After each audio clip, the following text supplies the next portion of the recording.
Galato gaaffii gaarii na gaafatte. Kanarraa argite duraan uummanni keenya dhiigalee akka nama lafa sargiitti dhiigalee ooruu margaan garaagarummaan qabu akka inni itti fayyadamaa ture.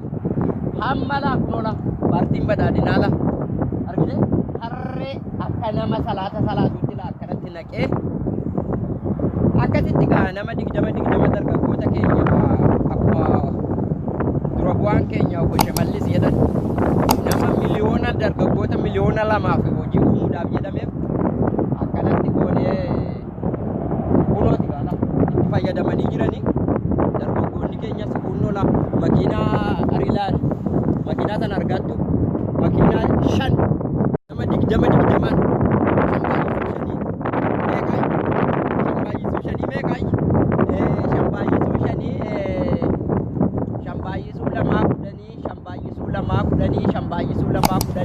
Shambaayisuu shanii digdamii shan ibbo jagadde bar kompiitera kan edda harkaan qabnee qalamii lafa keenya jechuudha dhiifama baranneeti.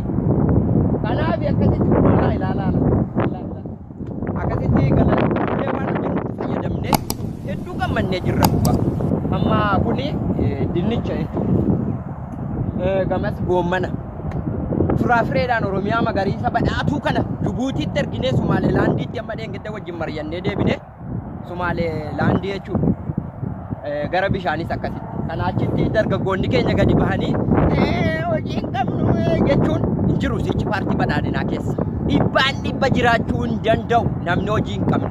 Dhibbaan kottaa amma gara gamasii deemna.